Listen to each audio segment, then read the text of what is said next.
When I was in kindergarten in Soviet Lithuania, they told us that he didn't find any fence there, where God lives, Yuri Gagarin. So it meant there's no God, and basically heaven is an empty space. We were all convinced, by that time. Well, it would depend on where is this person at, actually. If he has faith, let's say traditional faith, then it's not so difficult to kind of boost it a little bit, because the moment when you're facing imminent death is a very special moment. I think there is an opening to the depth of reality. I think it's more difficult when you are dealing with an atheistic person. Then I would try to trigger his intuition to pose some questions which would kind of challenge a little bit the solid disbelief. And I think that the person, even if he doesn't acknowledge that, he likes the idea that maybe I'm not dying, or maybe I'm not disappearing here, because this makes much more sense, and it's much more happy idea, a much happier idea. So ultimately, would you say that the teachings of life after death is really about making us happier as people, or giving us hope? Yes, I would not instrumentalize so much the teaching, because it's just saying what is. It's just reflecting reality. And of course, the side effect of that the reality is good, and it is hopeful and good. Sorry, I made a bit of a mistake. I should be closer to the camera in this shot. So just so you're looking at me, and just, can you finish with just a few words just to talk about the hope for after death?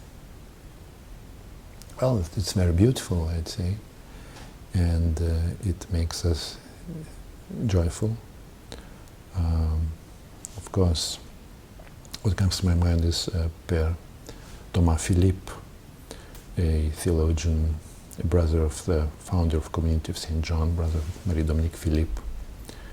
He was saying that kind of carry a basket of good works and works of love through our life, and then when we die, we bring this basket to the King of Love.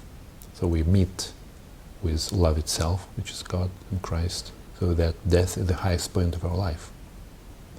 It's the most beautiful point of our life. I think this changes the perspective, and it brings something which, you can call it hope. I'd say it's also strength. Wonderful. Thank you. Stop the camera at this point. My understanding is mostly intuitive. I have a great respect for what they call basic intuition. And this basic intuition is something which you have in your mind, in your heart, and it doesn't depend on your education, basically speaking. So I think that we have a certain basic intuition about life, about birth and about death. And one of the impressive examples of that I find in Hamlet, because I was surprised to come across that famous, to realize that the famous monologue of Hamlet, to be or not to be, that is a question. I read it many times before. But then when you read the rest of it, it becomes clear that Hamlet is trying to decide, or actually he's not sure if he kills himself, that the life after that will be better than if he stays alive. So he is afraid of something which can happen to him after death, some kind of nightmares, you would say a bad bad interior condition, bad state of mind, bad state of emotional state, very difficult emotional state. He's afraid of that. So I'm sure it doesn't seem that he's speaking like a Christian there in this monologue.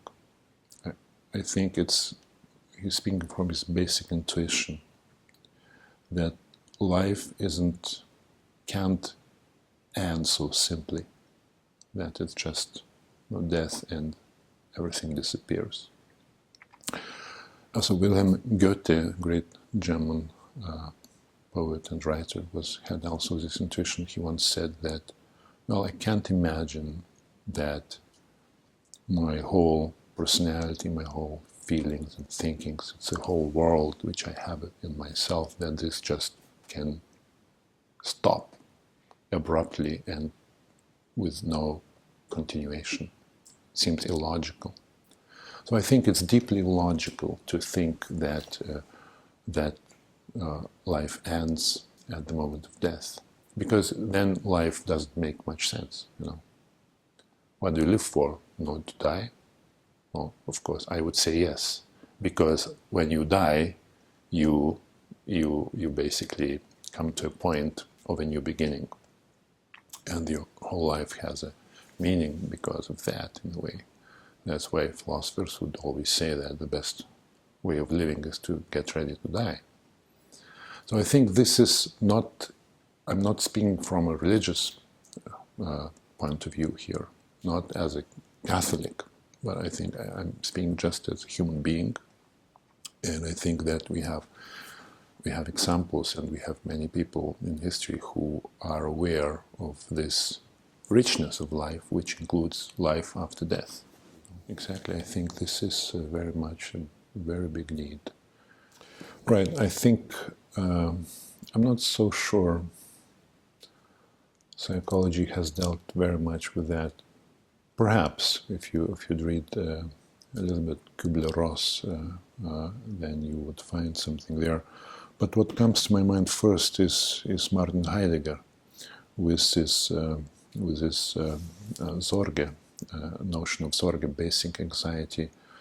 So he was good in pointing out that we have this kind of basic anxiety in the background of our existence. It's like a noise, like you make a good movie, you have to get rid of the noise. I think the noise exists in our existence, and this noise, sometimes loud and for the most part, I think, pretty silent, is that we are going to die one day, and you can't escape it. And it's not a fun idea, not a fun idea. And of course, then when you know it, when you know it or you don't know it, the fact if you think about it or you don't think about it affects your life very much, I think. So if you don't think about it, but you just feel your anxiety, I'd say you are acting out on this anxiety. It's a term in psychology, one of the psychological defense mechanisms against anxiety. You act it out. So then you may be very rich. You may want to have all the pleasures in your life. You may want to be very famous. And this is all somehow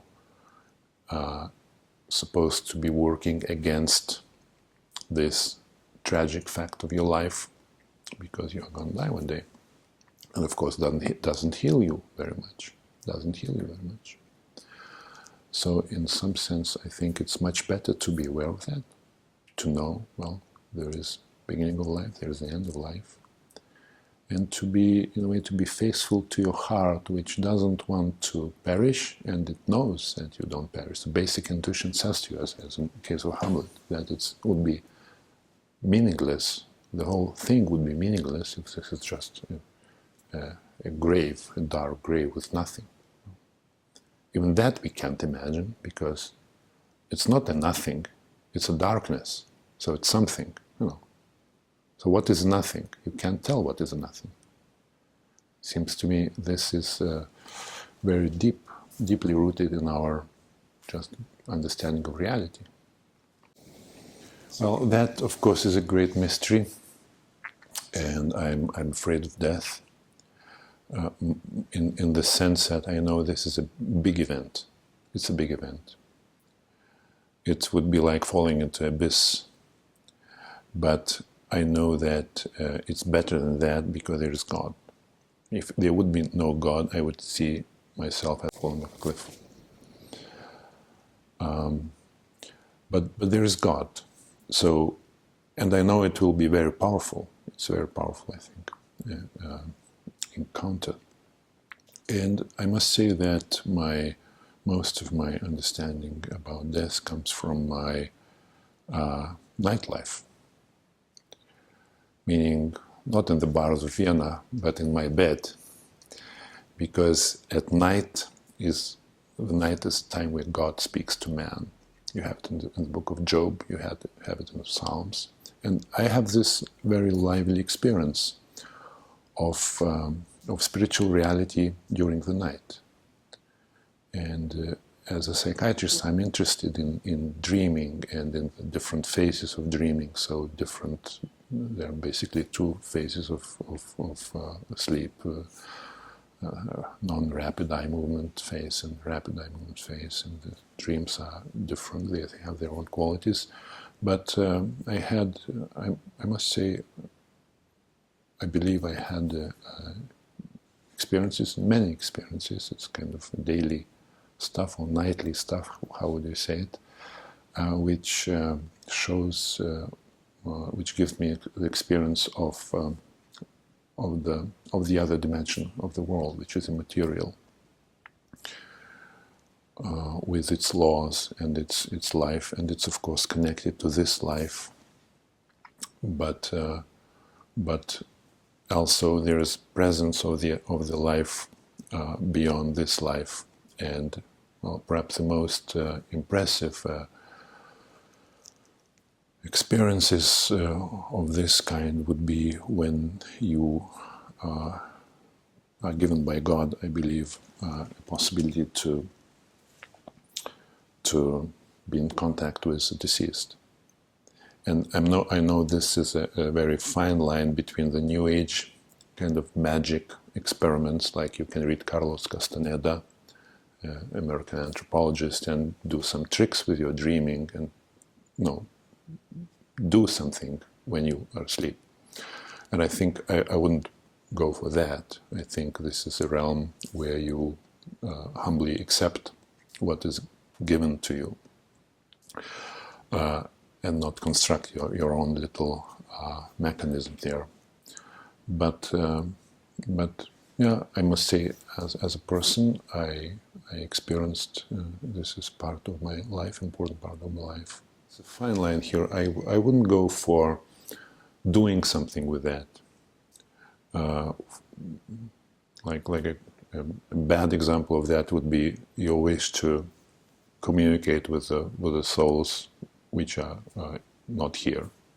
I think that wouldn't be proper, and that would be a kind of intervention into reality with no good effects. But when these souls come, if God allows them to be present to you, then I think it's a different matter. And then also you also have to respect what's going on there.